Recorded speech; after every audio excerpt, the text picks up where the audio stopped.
Hi there, and welcome back to the Lisa Nichols Show, where together we discover the tools that we all need to achieve and live the life in our business and our personal life that's our dreams.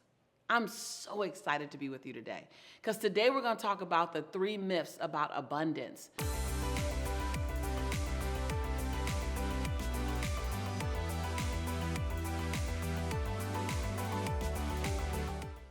I love this topic because once people become aware of these myths and see the evidence that they're literally myths and they're not true, then so much more becomes possible. First of all, let me just jump right in and just talk about, before I give you myth number 1, 2, or 3, let me explain abundance. Because I grew up, I never even heard of the word abundance. Like I heard prayer, I heard, birthright. I heard wealth, but I didn't hear abundance. And so many people think that abundance is something ambiguous and outside of their realm of possibility, and it's not. I mean, really, if you trust me at all, let me tell you, abundance is not something that's outside of our realm. So, myth number 1, abundance is available to only some people. Now, special people, they get to have abundance.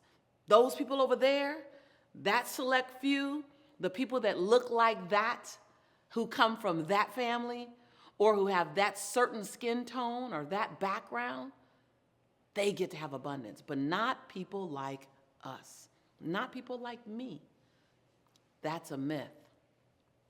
And we've lived inside that myth for years. And let me just say, let's just drop a truth bomb, keep it 100. There are individuals in our lifetime that have told us that that myth was the truth. You're not allowed to have wealth and abundance because you live in that community, or because your family come from that background, or because whatever the reason is, whether it's spiritually, culturally, socioeconomically, geographically, we have told ourselves that we don't get to have abundance, or we've listened to someone else. People like you don't get to have abundance. Listen, when we subscribe to statements like that, we automatically, listen to this, opt ourselves out of the possibility for abundance. Now, let me be very clear so you know what abundance is. Abundance is a 360 experience. It's not just wealth. Wealth is a slice of the abundance pie. Wealth is not the abundance pie. It's a slice. Abundance is having this whole experience, both in wealth, financially, physically, in your health and wellness, spiritually, and in your spirituality, and in relationships and family and romance and friendships. That's abundance. Abundance is a 360 experience. We don't just believe that abundance isn't available for us when we're told or when we decide to subscribe to it, but we act in a way that actually blocks abundance from coming into our lives. Have you ever self-sabotaged? Hello? I know I have, because I couldn't believe that whatever it was I was pursuing was actually really for me. Now, my mouth was saying, I want it, but my actions were actually saying, I don't believe I can actually have it. I always say, when the tongue in your mouth and the tongue in your shoe are going in 2 different directions, you will never get where you think you want to go. But when you can align the tongue in your mouth and the tongue in your shoe, yes, this is my foot, and they go in the same direction, then all of a sudden, amazing things happen, like abundance. So you have to remember that if you don't believe abundance is your birthright, that everyone can have it, then you'll begin to operate from a place of hustle or surviving. I know that story. I did it for years. Instead of from a place of thriving, longevity, because you thought it was only for those people over there, and that they're the only ones that can actually have abundance and ease in their lives. And it has to be hard. I'll keep putting my hand up, because I was already on Oprah. I was already on Larry King. I had already been on Steve Harvey before I figured this out. Literally, it just was something that I thought, the hustle and the grind. Now I'm always going to grind. I love it. But I no longer do it because I think abundance isn't for me. I do it so that I can create abundance for as many people as possible in addition to the abundance I have. Because the truth is, abundance is available to every single one of us. Ooh, say that. Abundance is available to every single one of us. But I want you to personalize it. Abundance is available for me. Matter of fact, say abundance is my birthright. Because I'm born, I have the right to abundance. Now, what you do, how you go get it, is on you. It's your birthright because you were born to have an abundant life, no matter what you were born in. But Lisa, you don't know what I was born in. You're right, I don't know. But that doesn't change your birthright. Lisa, you don't know what I've been through. You're right, I don't. But that doesn't change your birthright. Lisa, it's hard. Okay, suck it up, cupcake, and go get your abundance. If you were born, regardless of your cultural background, regardless of your religious background, regardless of your economic status, regardless of where you were born, you have a right to an abundant life. Let me say it again. One more again. As my grandmother would say it one more again, girl.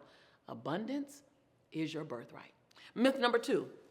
Abundance is singularly focused on wealth and finances. This is a big one. Wealth is about money, right? Money, prosperity, and material possessions. That's wealth. Your assets, right? We see that all the time in media. That's what people call abundance. That literally abundance is you got a lot of stuff, you got a lot of money. Well, the truth is, like I said earlier, abundance is a 360 experience that touches your relationships, your health and wellness, your joy, your energy, and not just your finances. Your finances are a slice of the abundance pie. It is not the entire pie. And when you're inside your last season and you're getting ready to leave this world, like it's 30 years, 40 years, 50, 60 years from now, and you're literally in your final season.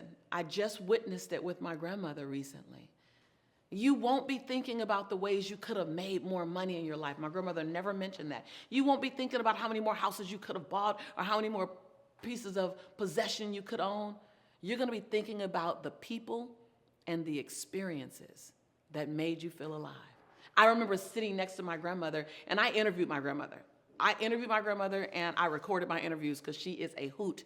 And I said, Grandma, you've lived a full life. Is there anything that you wanted to do? Because I'm still trying to make my grandmother's dreams come true in her last, 5 years. I can tell she was slowing down. So I'm like, what dream can I make come true? And she would sit and she goes, She thought for a moment, No, baby, I danced as much as I wanted to dance. And I laughed as much as I wanted to laugh. And no, I traveled the world. I had a good time, and I took pictures everywhere I went, Lisa, on my Polaroid. She went through this list. She really thought about it, and she said, I'm good. I've been with some people in their final days, and this is what it sounded like, that they never listed off the number of businesses that they had or the books that they authored or the webinars that they did. They always looked at their spiritual life. They always looked at their health, and they always looked at their relationships. Another story that feels tragic to me is I was sitting with a new friend, and he said, Lisa, I'm worth over $50 billion with a B, $50 billion, one of the wealthiest men out of Canada. And he said, I spent my lifetime focused on making money. And now I spend all of my money trying to get my relationships back and my health back. And within 4 years, he died. And I'm not sure whether his relationships with his children were mended by the time he transitioned, because that's what he was working on, spending a lot of money on. He would offer to pay private plane tickets and bring them to an island, and he wanted to buy him property. And none of them wanted to accept his gifts because all they wanted that they didn't get was his love and his attention. Abundance speaks to every area of your life. When you're in a state of abundance, you're in overflow. Write that down. When you're in a state of abundance, you're actually in overflow. Abundance is overflowing in all areas of your life, and you won't overflow in all areas of your life at one time. It doesn't mean that things are perfect. It doesn't mean you don't have communication issues that you need to work out with your spouse or your siblings. It doesn't mean that you don't have finances that you need to navigate through and make sure that you have money for all of your dreams. It doesn't mean that you don't have to go out and find new revenue streams. It doesn't mean that you don't have to maybe release 5 pounds or work out a little more often, or like me, just be consistent in your workouts. It doesn't mean any of that. It doesn't mean that things are perfect. It means that abundance is in your life and you're operating from overflow. Let me make sure that I make this clear. Abundance doesn't equal perfection. It's just about creating the life that you love and then always working to be the better, best version of yourself. It's about getting crystal clear on what you want and getting crystal clear on what you need to do to go get it, and then getting in radical action. I call it radical chaotic action. It means sometimes I don't have all the directions, but action gives me clarity. A lot of times you're waiting on clarity to get in action. Hello? And action, radical, messy action sometimes, is what births the clarity. Because you got to take step 1 and 2 to even understand what step 3 needs to look like. An abundant life is something that you want to ask yourself, what does it look like for me? What does it look like? You want to set an intention. What does an abundant relationship with my husband or my wife or my significant other or my next look like? What does an abundant life look like with the parent of my child, even if we're not together? What does an abundant life look like in my work world? What does an abundant life look like in my health and wellness? You want to get really clear on that. Why? Hello, watch this. Because you cannot hit a moving target. And clarity makes the target that's moving become still. Myth number 3. Abundance is outside of you. Now, here's the thing. We're in such an optical, heightened world. Everything is about the optics, especially with social media. Everything is about the optics. We spend hours and days mastering the video that we want to post, and they got filters. Do you know what filters do? Filter simply says, now, don't worry what it regularly looks like. Don't worry what it looks like on the regular. What do you want them to see? Right? That's what filters are for. Let's just be honest. Like, I look at people and I go, so if I met you in the grocery store, would I recognize you? Or are there too many filters on? And nothing's wrong with that. But really recognize that abundance is not about the outside. The myth is abundance is outside of you. Sometimes it feels like we have to hunt for abundance. Where do I go get abundance? That's that Google mindset. Google it, right? We think Google or Alexa, they got all the answers. But that's outside of us. While you will need to do work to show up, abundance is not something that you hunt for. This is really key. If you just take this away, just hold on to this. If you just take this away, literally you can shift things in your life right now. Most people think that abundance is something you go get, that abundance is something that you hunt for, it's outside of you. When in fact, secret sauce, abundance is something that you expand into. So you don't go get it. I know this is kind of tricky. This is when I first began to learn this, I was like, wait, hold on, say it again. Abundance is not something you go get. You don't go get abundant relationships. You expand the existing relationships. You don't go get it. You can't go find, we look for new friendships and new romances as if then all of a sudden things will be better. Well, actually, you have some really amazing relationships in your space already. You just simply may need to open up to them, heal them, create new opportunities with them. That's all called expanding your existing relationship. I watched it in front of my eyes when I was dating my husband. Like, there was like a list of things that said I wasn't going to marry him. Like, no, that doesn't work for me. No. And then I thought, well, I really want him. Instead of going out and trying a new relationship, what if I just open my mouth and I just ask for what I need versus assuming he should know? What if when we hit a speed bump, what if I not run away? What if I not find a sexy way to exit out of the relationship stage left, stage right?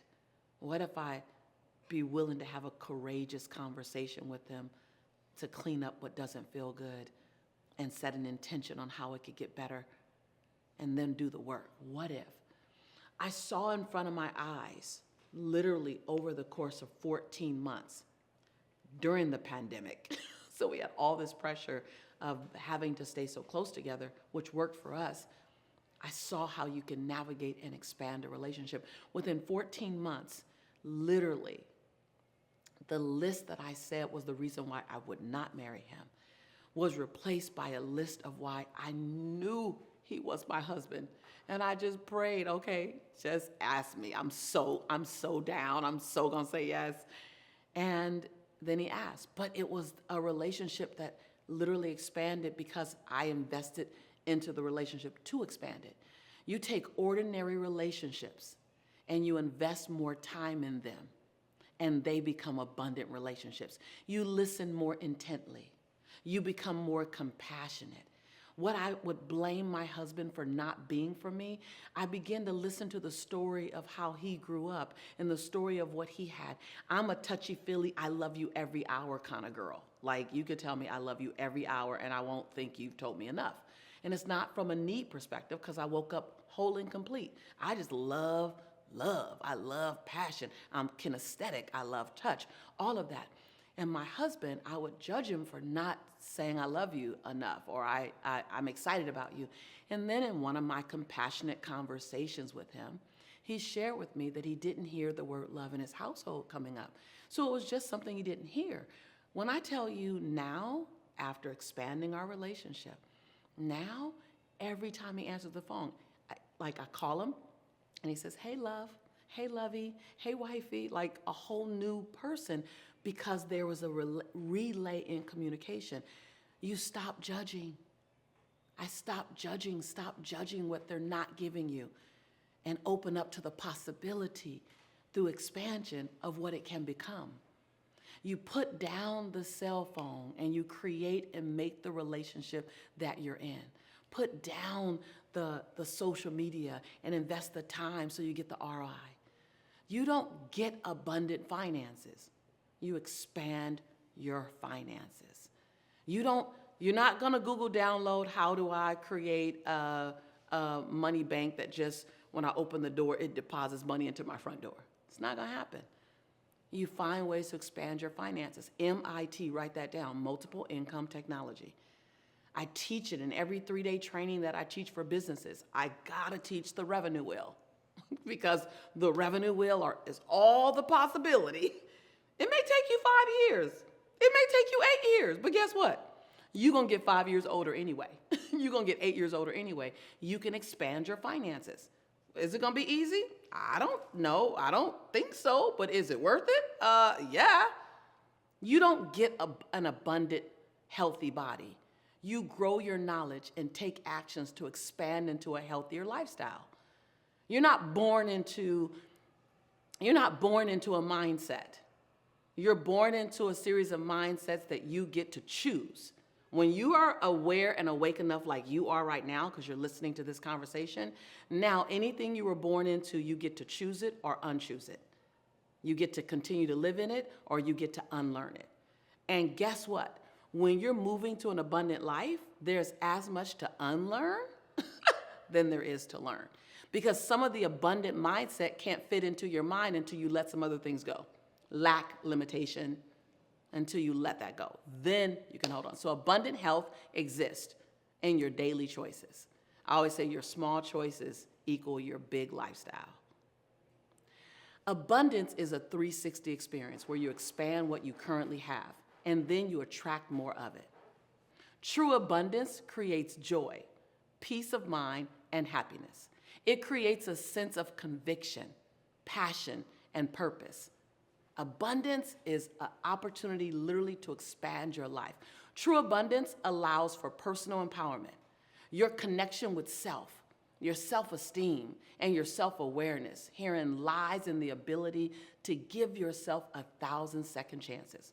So for recap, I know I'm giving you a lot. For recap, understanding the myths of abundance. Number 1, abundance is for certain types of people, when in fact, it's for everyone.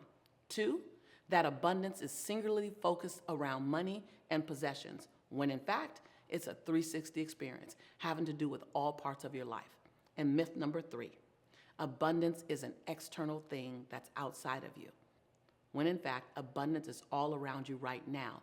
It's simply a matter of what you choose to invest in healing, moving forward, or growing, and then understanding that there are 4 key areas that you get to create abundance in. Thank you so much for allowing me to pour into you for this session. This is a meaningful, delicious, dynamic conversation because you should do really well in life. Because when good people like you do well, you simply do more good. And we can use all the good in the world that can come. So abundance is your birthright. And abundance not being something you can achieve is a myth that you can release. And you can always come back here for more clarity. Repeat this session. Be reminded. Don't let this conversation be one and done. Look at it again. Write things down. Focus on one area, then focus on another area. Your life is transforming in front of you, but you're a major part of that. And I'll always be here to support you. After all, this is your home, and we are your tribe. And I am your sister in prosperity and in possibility. And you know, when I say I believe in you, it's because I do. And when I say I love you, it's because I do. I'll see you real soon on the next episode. Go create an abundant life experience.